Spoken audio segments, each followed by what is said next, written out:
Good evening, welcome, and thank you for joining us for our Modern Minds on Jewish Matters series here at Beth Jacob. I want to express my appreciation to Heidi and Albert Prua and Anna and Bill Tenenblatt for being the generous sponsors of this series.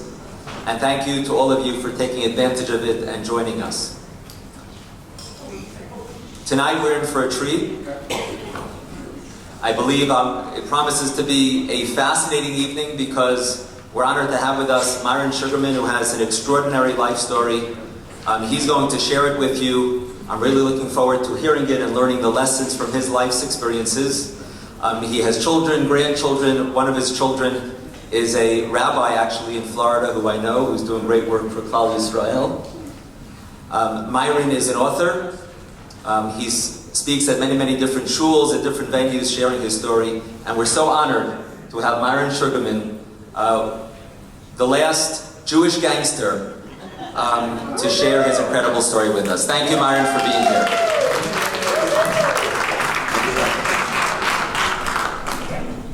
Okay, thank you, Rabbi, and welcome everybody. And we're going to get right down to business. We're going to talk tonight about the history of the Jewish gangster and the remarkable contributions that they made for the betterment of the welfare of the Jewish people from a most unique perspective. It's very difficult to think in terms that a gangster or gangsters could have performed public service, but I'm going to tell you a remarkable story. Tonight, you people are going to end up being fascinated. I promise you. Now, as I tell the story, I want you to keep in mind my particular theory or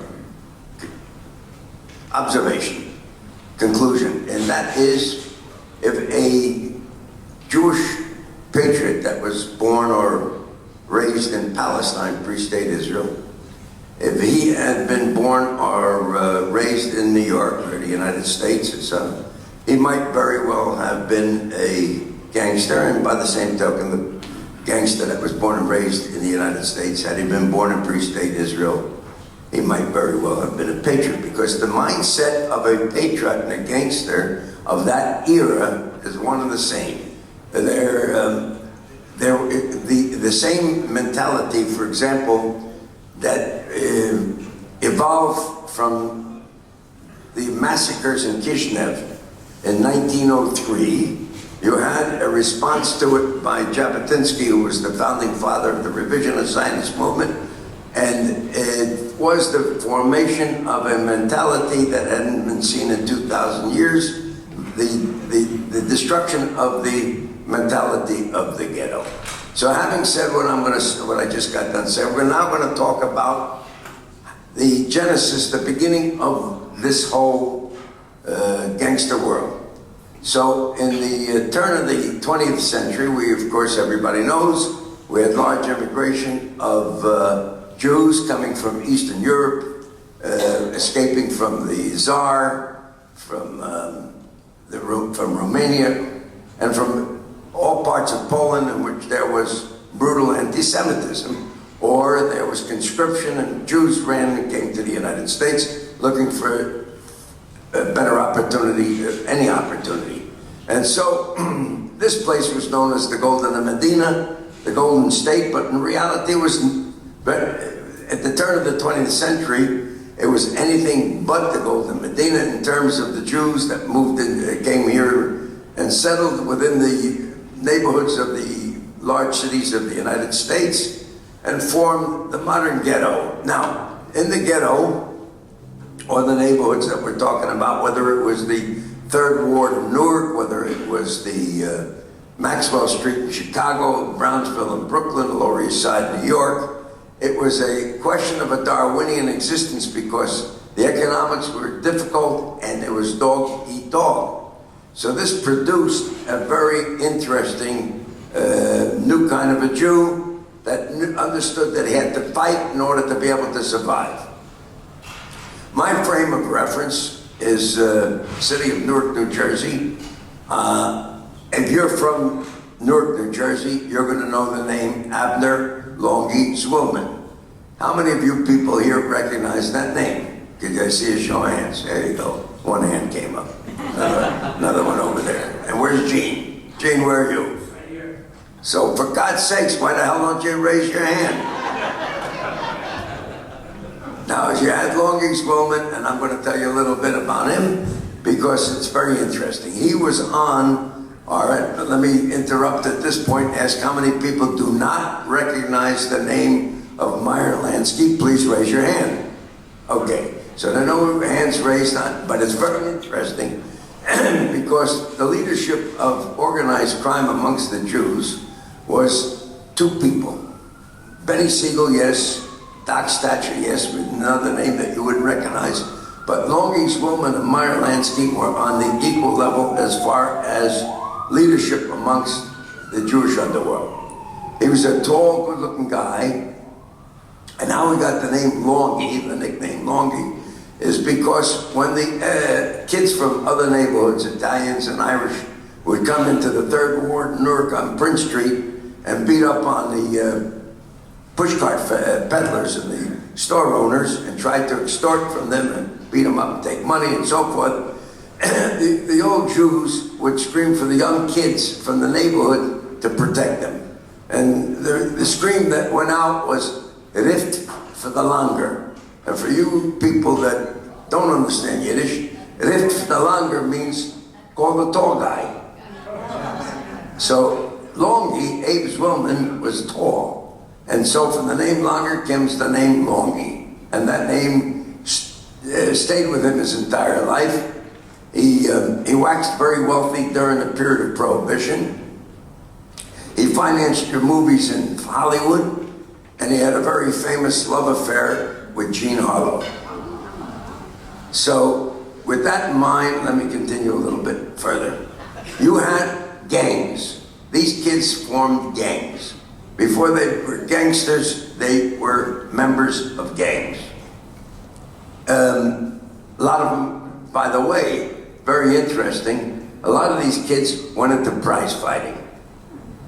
We had 20,000 professional Jewish boys that fought professionally. And 1/3 of the champions of the world from the turn of 1900 to 1935 were Jews. It's an amazing statistic. Now, my father, Alav Shalom, was part of that Newark, New Jersey world. He was involved in everything from prohibition, alcohol, gambling, promotion of fights, promoting of prize fights. And most of the time, he was involved more in fixing fights than in promoting the fights. Now, he had a partner who was known as the Jewish referee of Newark, New Jersey, and the very old stadium arena called Laurel Gardens on Springfield Avenue in Newark. This man, his name was Jaime Kugel.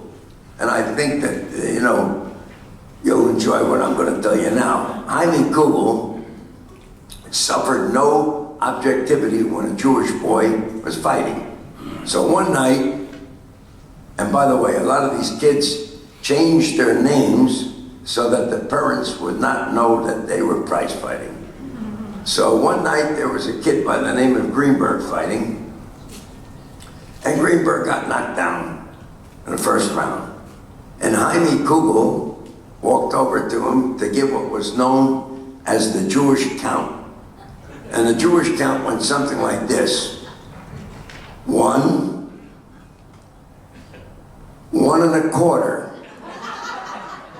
By the time he got to 1 1/2, he leans over and he says to him, Greenberg, Schmendrick, get your tuchus off the canvas, you dumb Jew, you.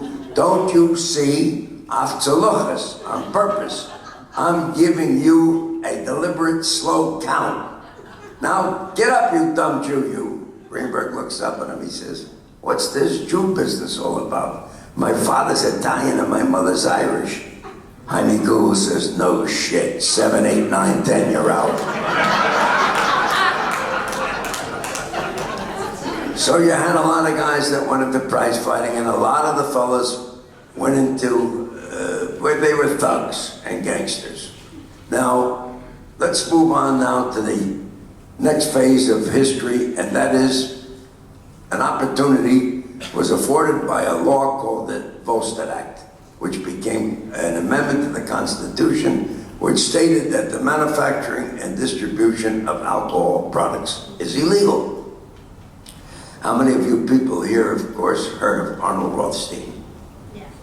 Good. So I got an educated crowd.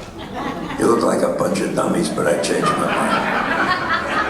mind. So Hahnel Rothstein was the granddaddy of them all. He came not from the neighborhood, he came from a better section of the city. His parents were religious people. His father was a very respected individual, but he wanted to be an outlaw. And Arnold Rothstein was known as the brain, the man that executed the fixing of the 1919 World Series. Now, Arnold Rothstein also believed in the brain and not in the muscle. And he tried to educate these young kids by telling them, you'll learn to make more money with your brain than you will with your muscle. But in the meantime, he needed muscle to protect his alcohol. With the passing of the law, everybody was engaged, of course, in prohibition, either being bootleggers or moonshiners, either distributing or manufacturing. Arnold Rothstein retains all these young kids, both Jews and Italians, to protect his convoys in New York City, and involved a lot of different people. Meyer Lansky, Benny Siegel, and a whole bunch of Italians. And so these kids would protect the convoys. Ultimately, as years passed and they got a little bit older, maybe in their mid-20s, they became the bosses after Arnold Rothstein was killed over a card game. In Newark, New Jersey, there was a fellow by the name of Joe Reinfeld. Joe Reinfeld, again, hires Longies Wilman, Doc Statcher, Nicky Rutkin, and a whole slew of these young Jewish kids to protect his convoys. And what happens is that eventually the guys that you ask to protect you declare themselves at some point your partners, and then eventually took over. But John Reinfeld, he went legitimate, and the boys took over and became the prime importers of alcohol. In fact, Longies Wilman and Doc Statcher, Longie was known as the Al Capone of New Jersey. He brought into 65% of the alcohol, they said, that came into New Jersey, came under his jurisdiction and auspices. All right. So I just gave you a little bit of an outline as far as prohibition is concerned. So where's the rabbi, by the way? Did he show up or did he disappear? Rabbi, is he here? Huh? You are here, Rabbi? Because I'm going to need you in just a second. By the way, the check you gave me is going to clear? No, I'm not concerned, Rabbi. So everybody always asks me a question which you'll probably be asking yourself. What was the relationship between we, the Jews, and our cousins, the Italians? And why I say cousins, because the rabbi will bear out the fact that I really know what I'm talking about. We're two brothers, Jacob and Esav, from Torah. And Esav, his descendants were known as, according to Rashi, Magdiel, the son of, grandson of Esav, was known as Italki Shel Yevan, the Italy of Greece, meaning the south of Italy are all the descendants, according to Rashi, of Esav, who's the brother of Jacob, who is our patriarch. How did I do, Rabbi? Pretty good, huh? Pretty impressive for a gangster, huh? You're a speaker I want to make sure to agree with.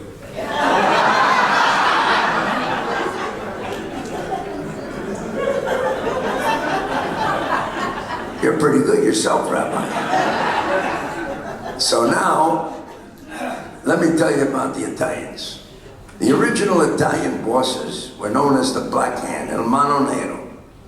They came from a little place called Castelnammari in Sicily.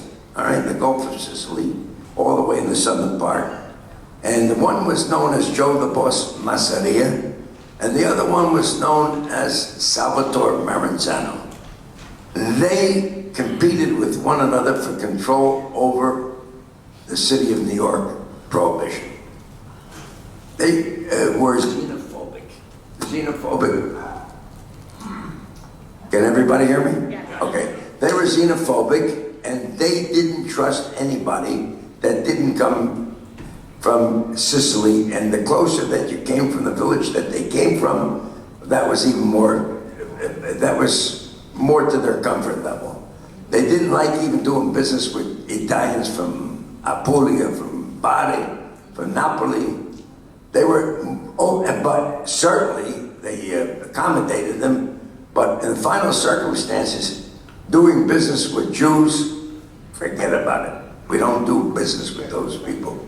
However, there were the Young Turks.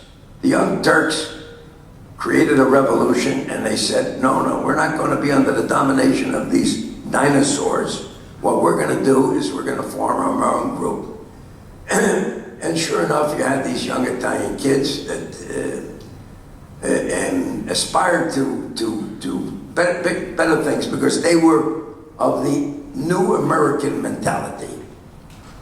There was one young man by the name of Salvatore Lacania. Does anybody want to tell me who Salvatore Lacania was? Who said that? Very good. Did I tell you that before you got here tonight? So Salvatore Lacania was actually Charlie Lucky Luciano, and he was kidnapped by Joe the Boss Masseria and brought to his premises in Brooklyn, and was told at the threat of death that either you with all of your acolytes and all your followers, you come with me, or I'm going to kill you. And he sliced him up and so forth, but he was able to, they dropped him off on the beaches of Coney Island. He survived, and from that point forward, his name became known as Charlie Lucky Luciano. Lucky because he survived. So Charlie Lucky Luciano had a friendship that went back many years with Meyer Lansky and Benny Siegel. Benny didn't like the idea if you called him Bugsy, so obviously I'm showing my respect for Bugsy Benny, because I don't want to get shot tonight. So Lucky Luciano goes to his two buddies, and he says, look it, you guys represent the Jews. You got as many shooters as we got. You got as many hitmen as we got. You got as many, and you got brains. And we want to work together with you in order to make money together. But in order to do that, we need to get rid of the leadership structure that exists right now. Now, Mr. Joe the Boss Masseria was eating in a little Italian restaurant in Coney Island. And before he got to the second spoonful of his pasta vazul, he was interrupted by four men, one Jew by the name of Bugsy Siegel, and three Italian hitmen. And Mr. Masseria never got to finish that bowl of pasta vazul. Now, Salvatore Maranzano, his antennas were up, and he says, they're not going to get me the way they got that other guy. So Lucky Luciano says, you know what? Give me four Jews, and he wouldn't recognize them. They'll come in as Internal Revenue Service, IRS agents. And so there were four guys. One was, of course, Benny Siegel again. There was a fellow by the name of Teitelbaum from the Dutch Schultz outfit. Third one was a tough Jew from downtown on the Lower East Side, Louis Rush. But the fourth one was Sam Red Levine. And again, Rabbi, you would have been so pleased to have this man as a member of your minyan. He wore a kippah, all right? Ate once in a while kosher food. Maybe even went to shul on Shabbos once in a while. But more important, the tzaddik, he was a real tzaddik. Why? He would never kill anybody on Shabbos unless it was absolutely necessary.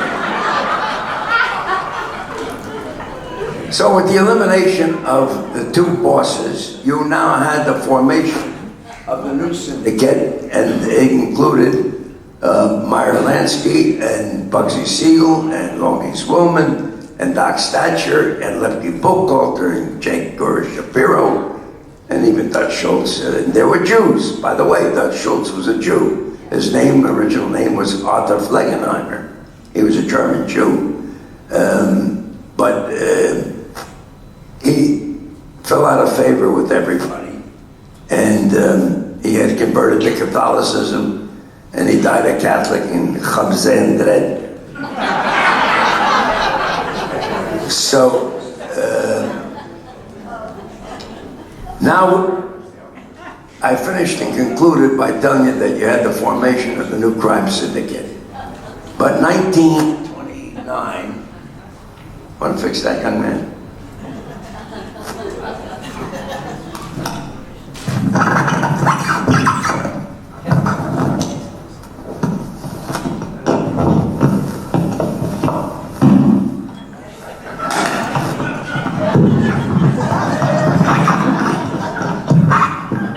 Can everybody hear me now?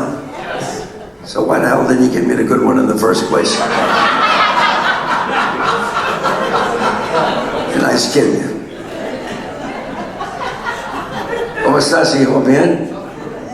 Okay, so you added on to the next phase of our story. 1929 was, of course, the stock market crash. 1932, you had the Great Depression. 1933 ended Prohibition. But something was taking place in Europe in the 1920s, which begs a very interesting question, was the rise of the National Socialist ideology. And, of course, Adolf Hitler, Yamach Shemo. And so, that little bastard was meeting on Schellinggasse in Munich with his garbage. And so,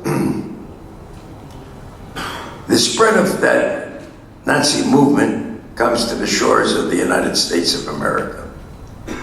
And appears a Nazi by the name of Fritz Kuhn, and he declares himself as the Hitler of the United States of America, and he forms an organization called the Brown Shirts, the Bund, the Nazi Bund, the American Nazi Party.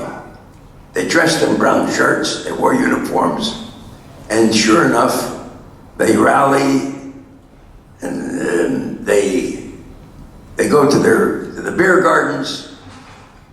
Now, it's very interesting. Newark, New Jersey was a large German population going all the way back to the 1830s, 1840s. We had both German Jews and non-Jews. And there was coexistence. Our guys were the department store owners, and the Germans were beer barons. We had 19 breweries in Newark, New Jersey, because the water was very good for the manufacturing of beer. With the fall of the Kaiser Wilhelm after World War I, we had a tremendous amount of immigration of Germans from post-World War I to the United States. Many came to Newark, Irvington, Union, Springfield, Gothenburg, Dover, Butler, and so forth. Fritz Kuhn appealed to these Nazis, appealed to these Germans in order for them to join with the Nazi Party. And as I was telling you, they would wear these uniforms. They would meet in the beer gardens. They'd listen to their pa music. They'd have the Chayil and whatever. And afterwards, when they were all hyped up, they'd go into the old Jewish neighborhood, or that was the Third Ward, or the Clinton Hill section, or the Wheat Lake section, which was made famous by Philip Roth. And there they would physically attack Jews. There was an ex-prize fighter by the name of Abramowitz. He fought under the name of Nat Arno. Now, Nat Arno went to the boss, Longy Swillman, and said, Mr. Swillman, I want to form an organization called the Minutemen. The Minutemen will be like the Minutemen of the American Revolutionary War, that in a minute's notice, they will come and we'll call them, and they'll beat up these Nazis wherever they are. And of course, Logies Wilman was the boss.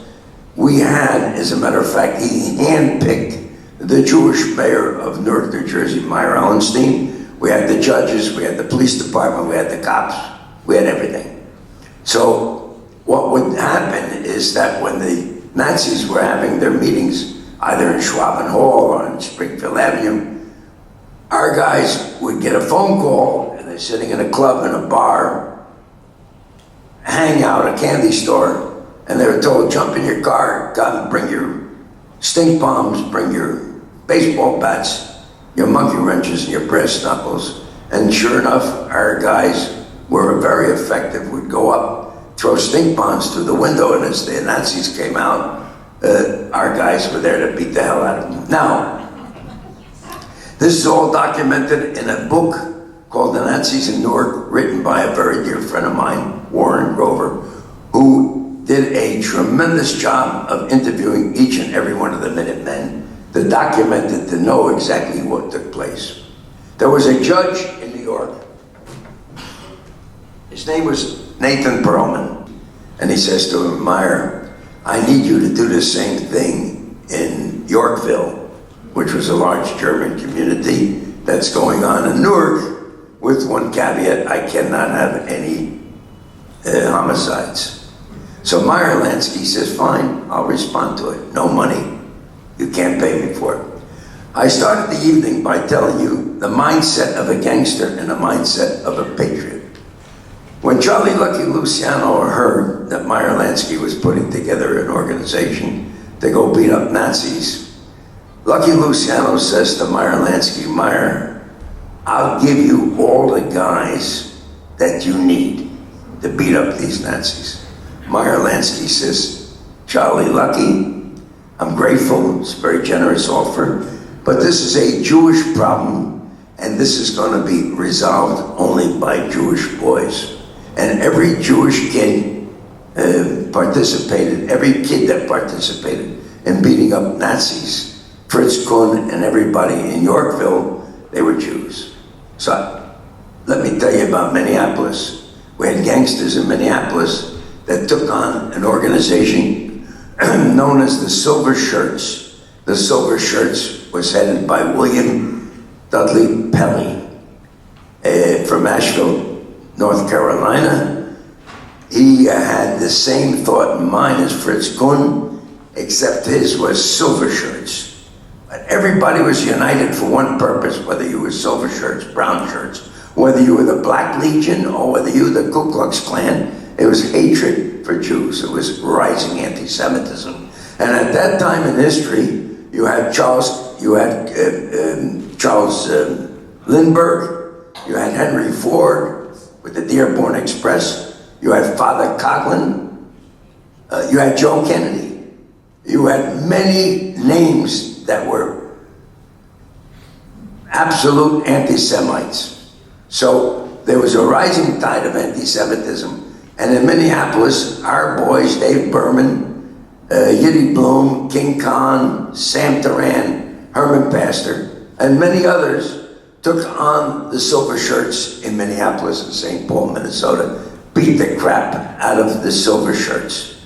The same thing went on in Chicago, Illinois. There was a great prize fighter by the name of Barney Ross. He was a Triple Crown champion and a hero in the United States Marines during World War II. And he took on the responsibility, he was with Al Capone, and he took on the responsibility of fighting anti-Semites in Chicago. Interesting, one of the guys that participated with him was a gentleman by the name of Jacob Rubinstein. And I want to know if anybody sitting here tonight recognizes this great patriotic Jew. Okay, so if I tell you that the name is Jack Ruby. Jack Ruby was a Jewish patriot from that point of view, all right? And the same thing takes place in Los Angeles and London, England. You had Sir Aaron Mosley, who forms an organization called the Black Shirts, BUF, British United Fascist Party, and tries to provoke anti-Semitism. The response by going into the East End. Our boys in the East End, bookmakers, gamblers, gangsters, prize fighters, we take on the Nazis in England. 1939, were 25,000 Nazis, it's on the internet, meet in Madison Square Garden in brown shirts to listen to Fritz Kuhn. Outside were thousands of Jews protesting and so forth. It's a very famous story. But the story I wanted to mention in England, it was the Battle of Cable Street, 1936. But this one took place in 1939. Everything changed in 1941, December 7th, 1941. We're ready to move on to the next chapter. And that was the bombing of Pearl Harbor. The Axis immediately responded by declaring war on the United States after Roosevelt declares war on Japan. Now, there was a very well-known incident that takes place in the port of New York. It was known as the Normandy. The SS Normandy was a ship, French luxury ship, that was commissioned by the United States Naval Department, to be refitted to be able to send troops to Europe to fight the war.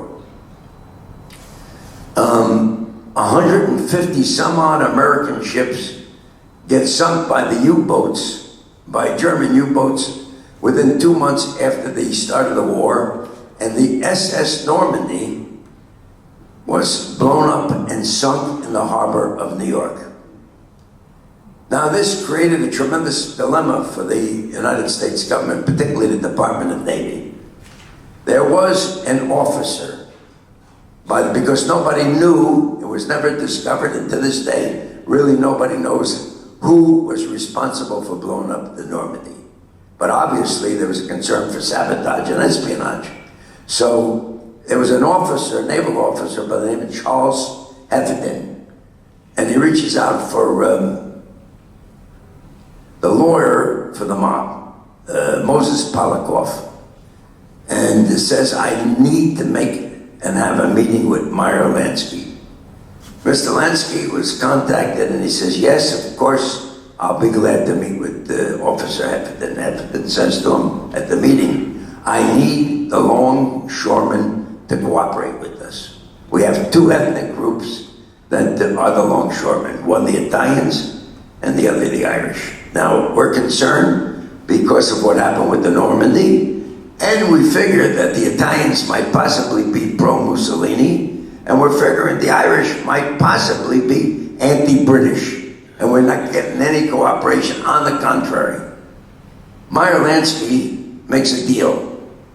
He tenders a deal with the Department of Navy. He says, look, Dewey, Thomas Dewey, aspires to be the governor of New York, and as the DA, he took down Lucky Luciano, framed him on a false charge of prostitution, and is up in a place called Dannemore on the border between Canada and the United States, freezing his tuchus off, eating rice and beans. He took down Abe Rellis, he took down Lepke Buchholter, and a bunch of others.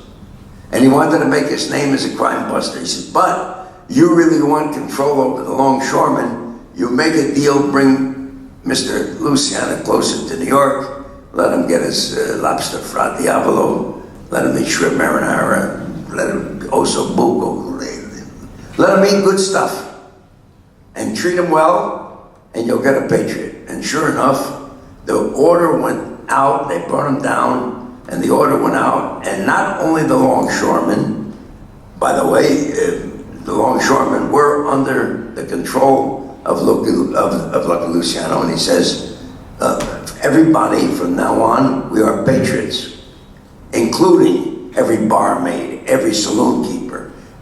We keep our eyes and ears open. Nothing happens in the period of the time of the war. Mr. Luciano, or the boys make a deal with Dewey and tell him, look, you want to become the governor of the state, notwithstanding the fact that you prosecuted all our people.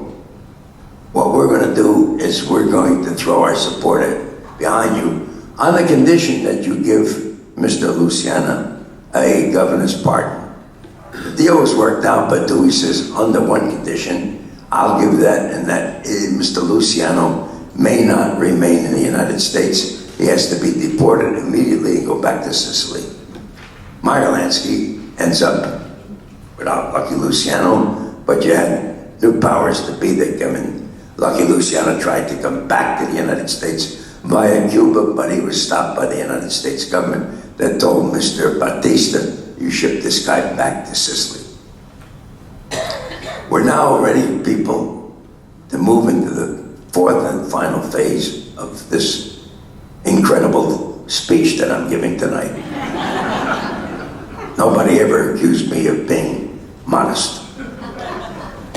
The fourth and final chapter is the remarkable story of the supply and weapons of arms, illegal arms, to both Haganah and to Irgun. Now, everybody knows their history. In 1917, Her Majesty's government, the British, at the time of 1917, the contribution of Weitzman giving acetone to inventing acetone and giving it to the British government to fight the war against the Germans and against the Austro-Hungarian and the Ottoman Empire.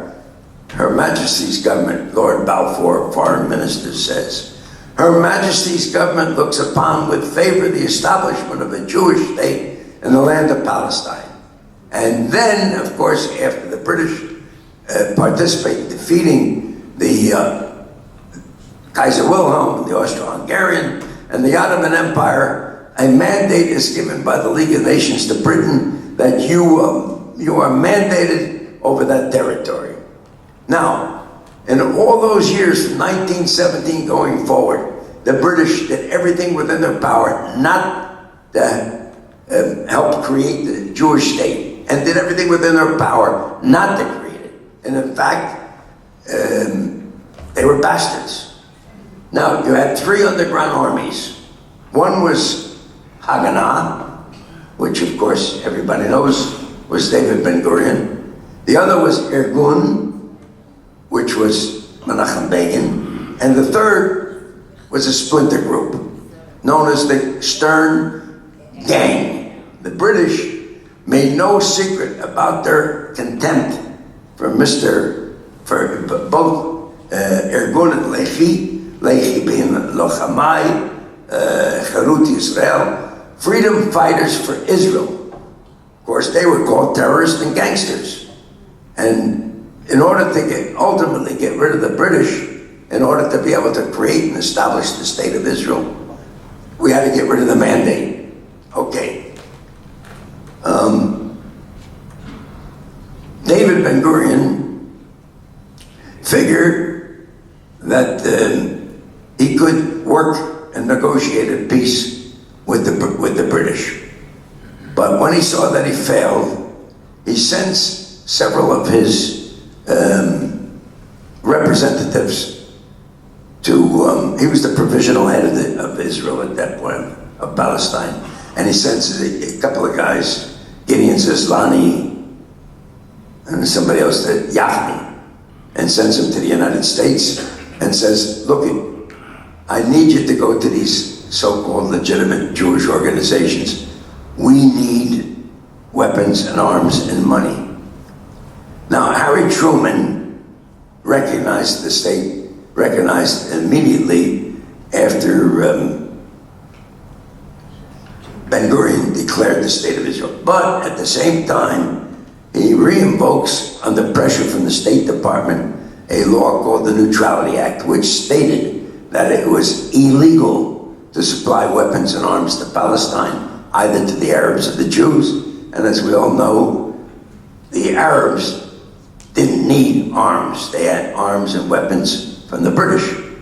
The British trained the Arabs, and in fact, the finest fighting unit, army, in the Middle East was the Jordanian Legion that were trained, schooled, educated by the British. The Jews, 600,000, half of them were skin and bones. They were walking around with sticks training because we didn't have any weapons. When Gideon Zislani comes back to Palestine and he tells Ben-Gurion I failed. Ben Gurion comes to the United States himself. He had a friend by the name of Zemel Resnick. Zemel Resnick owned an amusement park in Palace, called the Palace Amusements in Asbury Park, New Jersey. And he was a friend of Ben Gurion. They were fellow soldiers in the Jewish unit of World War I. Resnick is a very strong Zionist and starts to use all of his people and contacts to amass tremendous amount of weapons and arms, hand grenades, dynamite, and buries him in the woodlands, in the farmlands in southern New Jersey. Also, there was another organization called the Sonnenborn Group, and this is documented in a book called The Pledge that was written by Slater, Leonard Slater, 1970, which documented the tremendous effort that was made by Jews throughout the entire United States, Mexico, Panama, and Nicaragua to supply weapons and arms in defiance of this particular Neutrality Act that Truman had re-invoked. And okay, where does the mob come in at this point?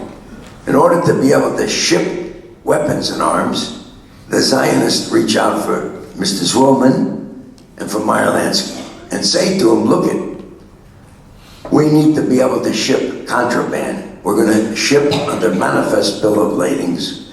All of this is going to be illegal. We're going to declare dynamite as fertilizer. We're going to declare weapons and arms, farm equipment, agricultural equipment. We need, again, the cooperation of the longshoremen. Mr.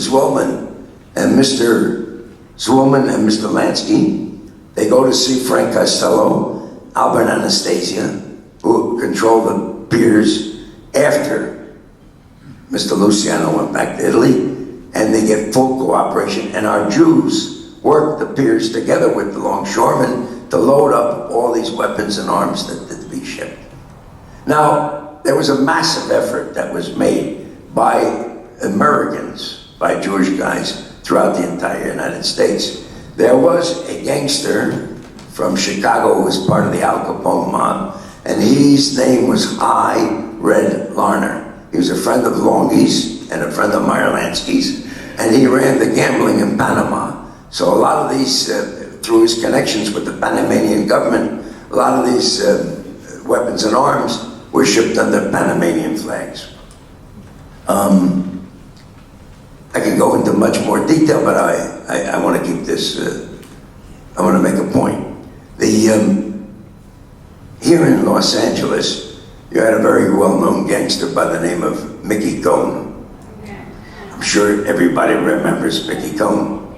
Mickey Cohen was a Jewish patriot. And in fact, my friend Gene Goldman told me today that when he went to law school, Mickey Cohen came to school and lectured and told everybody there he was a very proud Jew. Now, Mickey Cohen had a rally that was held at Slapping Maxie's Comedy Club in Wilshire Boulevard. And everybody was commanded to be there that night, and a fortune of money was raised for an Irgun operation known, the boat was known as the Alta Lena. Alta Lena being the nom de plume of Vladimir Jabotinsky, the father of the revisionist Zionist movement. Now, that boat was stocked in New York and shipped to the port of Marseille in France. And in the port of Marseille in France, it was transshipped to a beach called Vitkin Beach in Palestine. I'm sorry, at that point it was Israel. It was 2 months after the establishment declaration of the State of Israel. It gets there, and Irgun, it was an Irgun operation, notwithstanding the fact that we now had our own state, but an argument takes place between David Ben Gurion and Menachem Begin over the distribution of weapons and arms. Menachem Begin insisted that the weapons and arms is an Irgun purchase, and they needed to protect and defend Jerusalem against the Arabs. Because the minute that we had declared our state, we were invaded by 5 armies. And Jerusalem was in jeopardy, and the Arabs were choking the Jews that were living in Jerusalem. So they wanted to defend Jerusalem, but anyways, I was not there. I spoke to many that were there.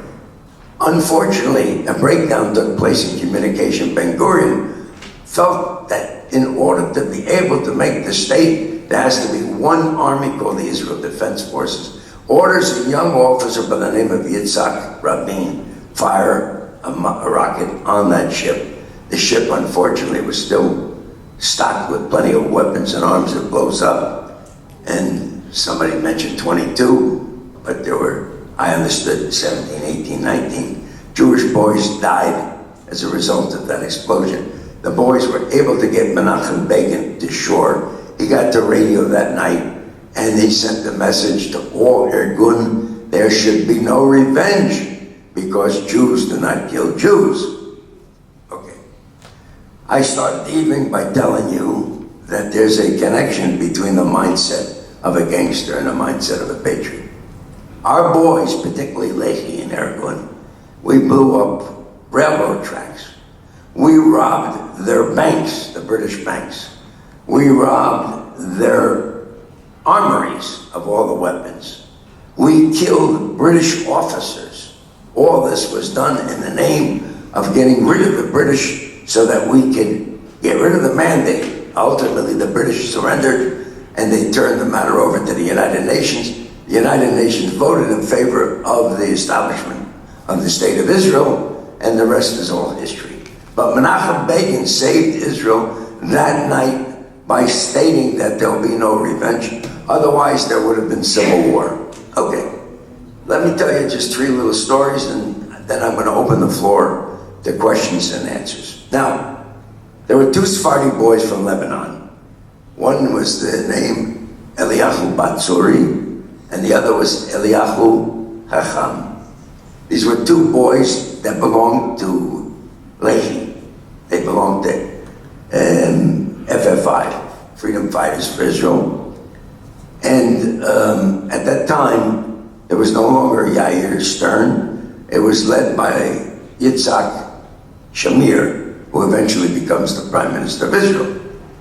He orders and commissions these 2 kids. You go down to Cairo, Egypt, and you put a hit on Lord Moyne, the highest ranking official of the British mandate in the Middle East. 2 boys go down there, 19 and 22 years of age. And they put a hit on Lord Moyne, close intimate associate of Winston Churchill, and they take him out. Tremendous uproar, so forth. As the boys, by the way, were trying to escape, they got caught by Egyptian police, and they were turned over to the British government, who tried, condemned, convicted, found guilty, and condemned to the gallows. 2 kids, 19 and 22 years of age. At the time of they got brought up to the gallows to be hung. They showed their defiance by singing Hatikva before they went to their deaths. There were 2 other boys. One was Meyer Feinstein. The other was Moshe Barzani. One was Irgun, one was Lehi. They were in Aqua prison. They were both condemned to be hung because they had assassinated some British officers. But their position was very clear, and in coherent terms, they made statements stating that no government, particularly the British government or any other government, has the authority to do anything in this land, because this land was not given to us by any government. It was given to us by God. And you're not going to hang us.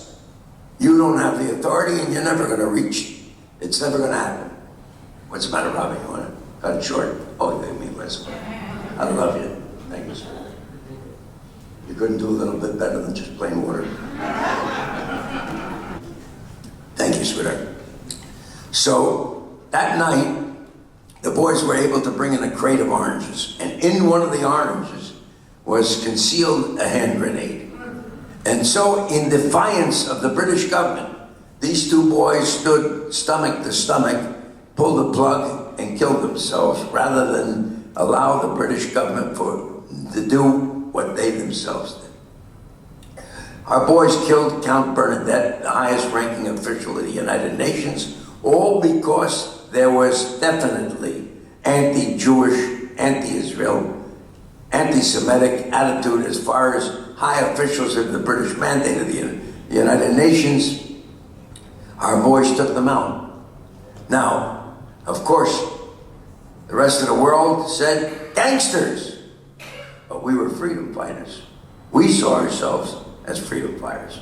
Last story is going to give you a perfect illustration of the cooperation between, not cooperation, but how one organization was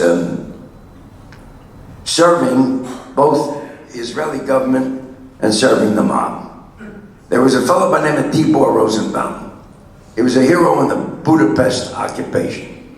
And in the Budapest occupation, he took it upon himself to dress in an SS uniform, and he would go, you know the story, he'd go around to Jewish homes, and without telling them who he actually was, in Deutsche Sprache, hat gesagt, raus, raus, in Wagen gehen, get out, and go in the trucks.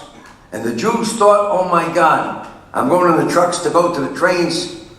But in actual fact, Mr. Rosenbaum was planting them in different safe houses throughout Budapest.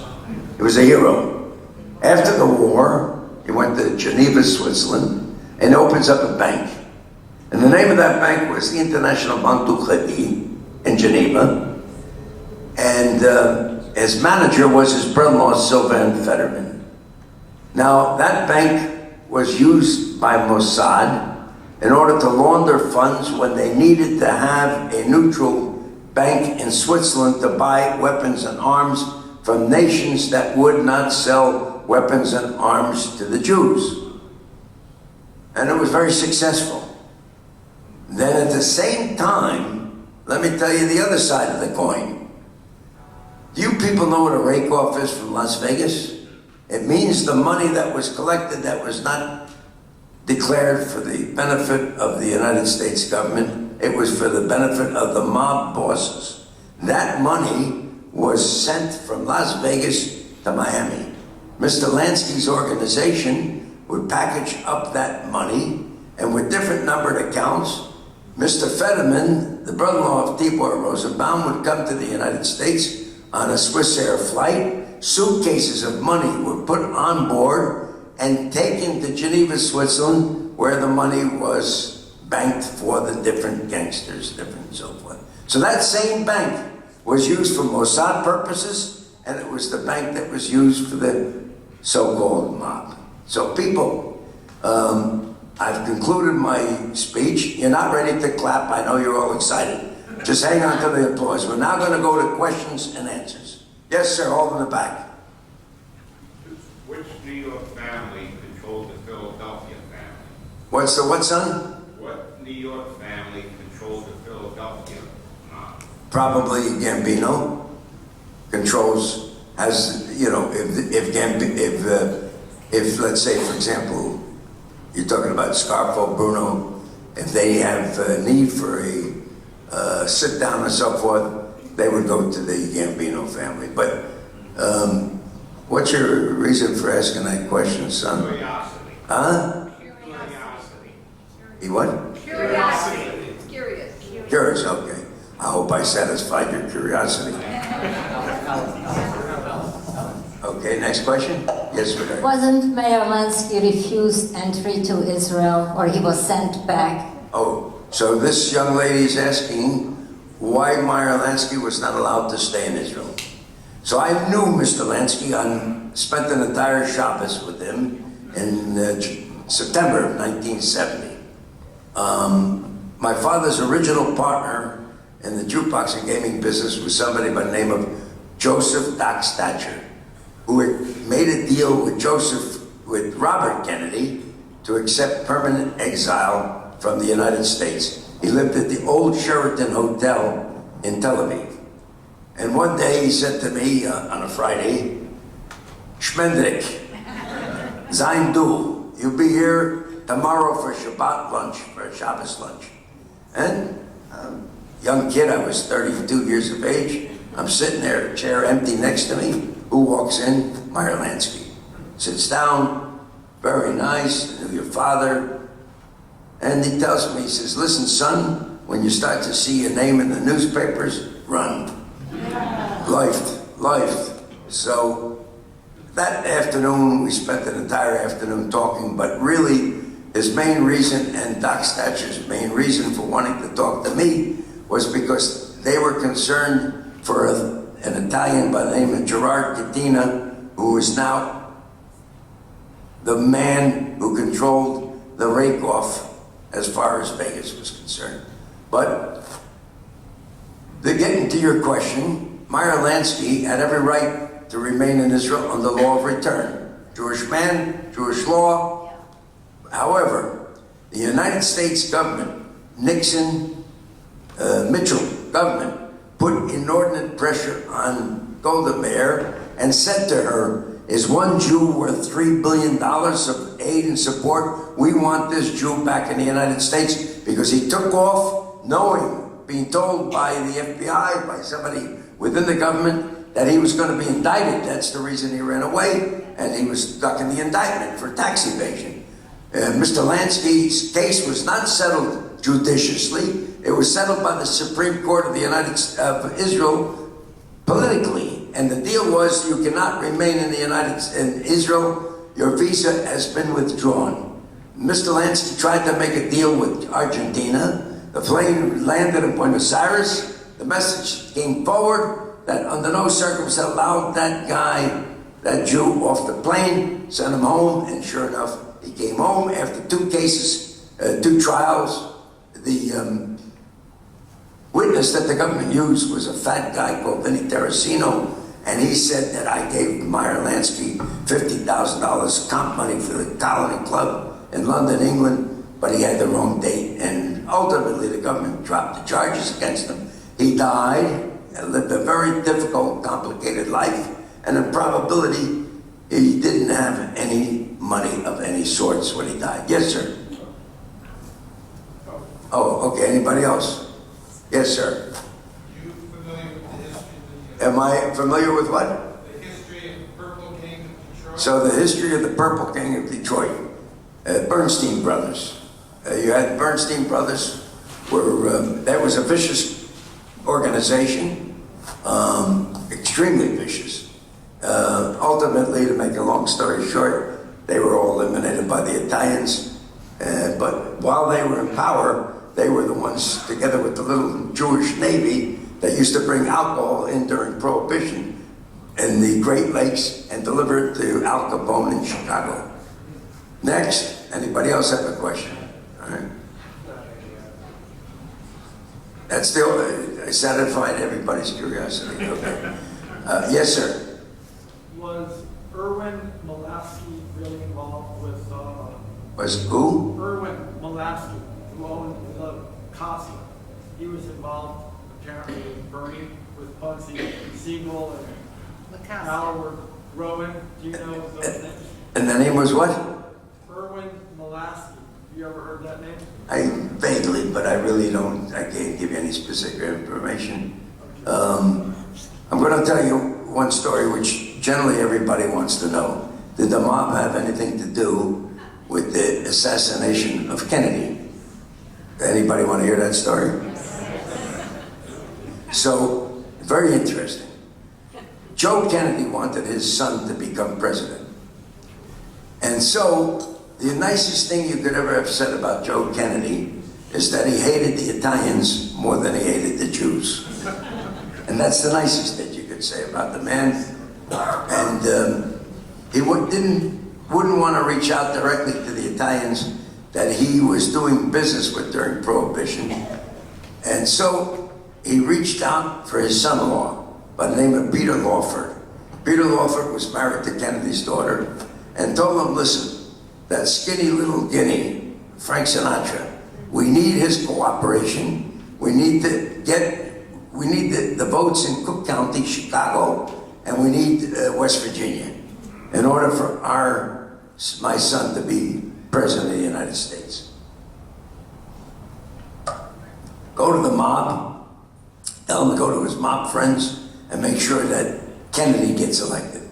He went to Jimmy Blue Eyes, Vincent Jimmy Blue Eyes Allo, who went to Santa Traficante in Tampa, and went to Carlos Marcello in Louisiana, and to Sam Giancana in Chicago.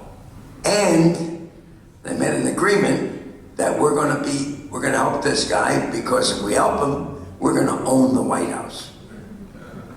So, sure enough, Kennedy wins the election by a split hair. So the Italians at that point say, with their mentality, and absolutely right, you came to us for a favor, we performed the favor, whether it was circumstantial or not, your guy got elected. Now he answers to us. Now we know that there was a relationship between Sam Giancana and John Kennedy, because they shared a girlfriend by the name of Judith Exeter Campbell. And she was the messenger that would go between Sam Giancana in Chicago and John Kennedy at the White House. However, the old man didn't like the idea that the Italians were going around saying, we own the White House, all right? So he has his son, Robert Kennedy. He tells John Kennedy, make sure he's the United States Attorney General. And the Attorney General's office forms what was known as the Anti-Crime Division of the United States Department of Justice. And they go after all members of all leadership of organized crime. They start by passing what was known as the Omnibus Bill that ultimately became known as RICO, Racketeering Influence Corruption Organization Act. Now, when this happened, it was betrayal from the Italian point of view. Why, you know, we are the ones that got your son elected. So, the interesting aspect of this, of course, is there was a guy by the name of Jack Ruby that I mentioned before, and Jack Ruby was a low-level gangster in Dallas, Texas, that answered to Chicago. So the question is, I can't settle it here, just like I can't tell you whether the story of the Irishman killing Jimmy Hoffa is accurate, but I can tell you that this guy, I knew very well. My father's friend, who was the jukebox distributor and pinball machine operator in Dallas, Texas, a Jew by the name of Abe Sussman, he said that this guy was a kook. That every time some Jew used to get locked up in Dallas, Texas, Abe Sussman would get the phone call to put that Jew on an airplane for police and send him out. So they did know that this man was connected to Chicago. Did he kill Lee Harvey Oswald because he had orders to kill him? Or did he kill him because he was a kook? And that's the story, and that's the question for tonight. Any other questions that anybody else has here? And Myron, thank you so much for sharing your incredible story. The one question I had is, what role, if any, can you share more about what role faith and Jewish values have and had, if any, during your experiences? Did Jewish values or faith motivate you or give you strength during your experiences? So it's a very good question, because they had Jewish pride, but it's very interesting that I come to the conclusion that Jewish pride lasts only one generation. In order for Jews to survive and to succeed, you cannot have Jews without Judaism. Yes, they were traditional. There's a story that one time there was a rabbi from Newark, Rabbi Turner, a terrific guy. He sees me in the kosher pizza one day and he says to me, I'm going to tell you a story about your uncles. He said, I used to have the shul on Shepherd Avenue, and for Yom Kippur, when there was a conflict between World Series and Yom Kippur, the guys would come to him beforehand and said, look, Rabbi, we got to say Yizkor tomorrow for Yom Kippur. So sure enough, half a dozen Cadillac automobiles used to show up in front of the shul on Shepherd Avenue on Yom Kippur. And when the boys would walk in, 20, 30 guys would walk in, bookmakers. So Rabbi Turner would tell his congregation, everybody just wait here, I'll be back in 15 minutes. He takes all these bookmakers downstairs, and he conducted what was known as the bookmakers' Yizkor service. So they had this sense of strong tradition, but they didn't pass it on to the children. And so as a result, you know, none of the kids, or very, very few kids, actually succeeded in having their next generation remain as Jews. So you asked a very, very good question. I will tell you one story, however. I'm married to a woman from Argentina, Jewish girl. Her religion was Yiddish, meaning that she would never walk into a shul, not because she didn't want to go into a shul, but she wasn't trained or educated to be in shul. Her religion was Yiddish theater, Yiddish music, Yiddish literature, Jewish food. And I made a determination in 1974 when our son was 4 years of age, the rabbi that you're talking about, and I said to my wife, I think I made a great decision. We were on the 4th floor of a hotel in Tel Aviv, Israel, the old Hilton, and I said to her, I made a decision. So what's your decision, big shot? I said, we're going to send the kid to yeshiva. And a woman looks at me and she says to me, are you crazy? Over my dead body? And then I started to think about this. I got 2 dilemmas.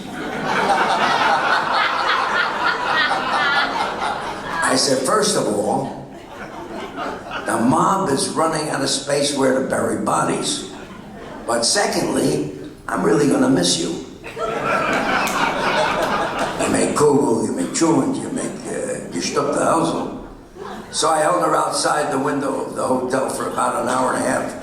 And then she says to me, why don't we send our kid to yeshiva?